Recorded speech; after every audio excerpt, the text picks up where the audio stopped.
Hi folks, Ryan here with Trail Now. Hey, if you haven't seen it yet, the staff over at the Santa Cruz RTC have put together this neat little interactive map. As part of that map, they make the claim that only about 1% of the corridor is not wide enough to accommodate a trail and a train. It probably comes as no surprise, but here at Trail Now, we disagree with that statement. In this video, we'll be going over the width of the corridor, along with the even more important topic of setbacks. So something that's really important to understand is that there's a big difference between the legal boundaries of the right-of-way and the physical boundaries of the corridor. What I'd like to do is walk you through a quick little example of what I mean. Here we're looking at a little rectangular parcel off of Highland Drive in Aptos, and it measures about 10,000 square feet. Looking at an aerial map, you can see that there's a home on this site and it has a really big backyard. Here's the deal though, if you pull up a topographic map, you can see that the entire back portion of the parcel, it's heavily sloped. About 70% of that parcel isn't even usable, and legally, yeah, it's a 10,000 square foot site, but physically, it has the utility of about a 3,000 square foot site. As far as the RTC is concerned, they'll say that's a 10,000 square foot site and then turn around and use that number to support the conclusion that only 1% of the corridor isn't wide enough. In our opinion, that doesn't add up. So let's take that concept we were just talking about and apply it to a section of the corridor. Here we're looking at Murray Street in Seabright, just west of the Harbor Bridge. Legally, this section of the corridor has a 55-foot right-of-way.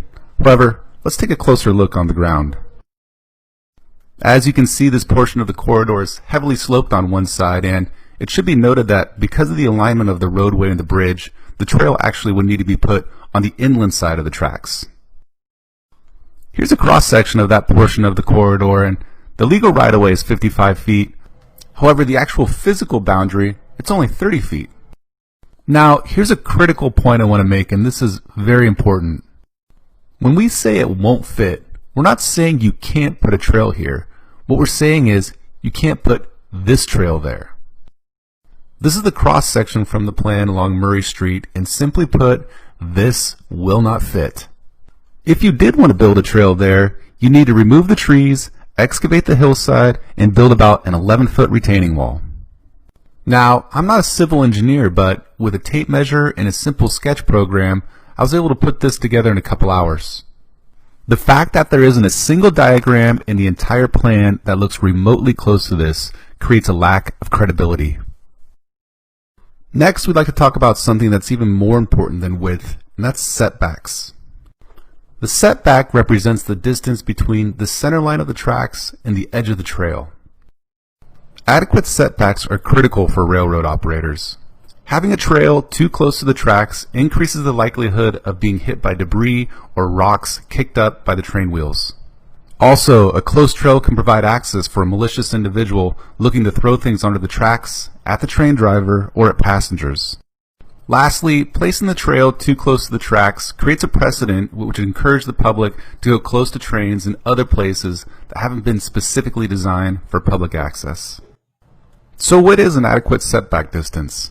That's a great question. In 2002, the U.S. Department of Transportation published a document called Rails with Trails, Lessons Learned, and it's essentially become the manual for developing a rail with trail project.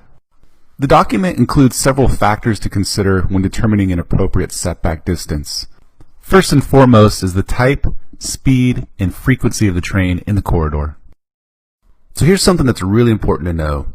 The master plan for the trail and the feasibility study for the train were done at two completely different times and are totally independent of each other.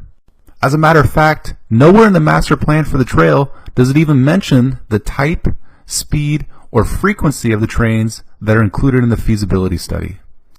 That's right, folks. The first factor to consider when determining an adequate setback isn't even discussed in the plan. In the 2003 document, Rails with Trails, Lessons Learned, it states that the average setback nationally for a rail with trail is 33 feet. The document then goes on to reference that an adequate setback is 25 feet or higher. People, we're looking at 8.5 to maybe 12-foot setbacks for what's expected to be the most heavily used part of the trail from Santa Cruz to Aptos. Typically, these low setbacks would be reserved for a narrow pinch point. not an entire segment of a trail network. In our opinion, and we think transportation experts would agree, these narrow 8.5 to maybe 12-foot setbacks, those aren't safe when you're talking about a proposed commuter train with up to 60 trains a day going 40 to 50 miles per hour. Folks, what we have right now is a plan for a $127 million trail meant to accommodate a low-speed, low-frequency tourist train. The next time you see a photo promoting a rail with trail, you have to ask, how many times a day does that train come by and how fast? And what are the setbacks on that trail? At some point, somebody will need to ask the question, does this train work with this trail? And we believe that answer is no. To wrap things up here, I'd like to leave you with a quote from the 2002 document, Rails with Trails, Lessons Learned. Again, this was created by the Department of Transportation, and it's meant to be a guide for a rail with trail project.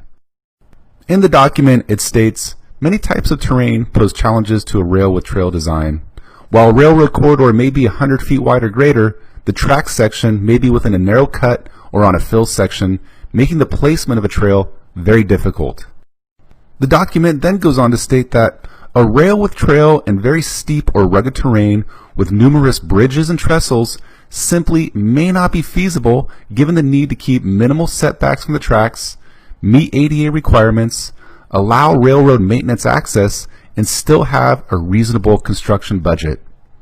Folks, if that sounds familiar to you, it's because it's the exact same thing we've been saying from day one.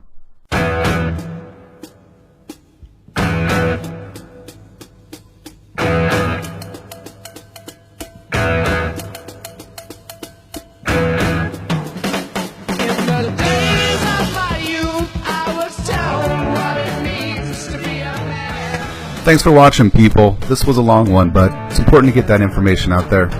If you haven't already, please follow us on Facebook, and for more videos and additional information, go to our webpage, trailnow.org.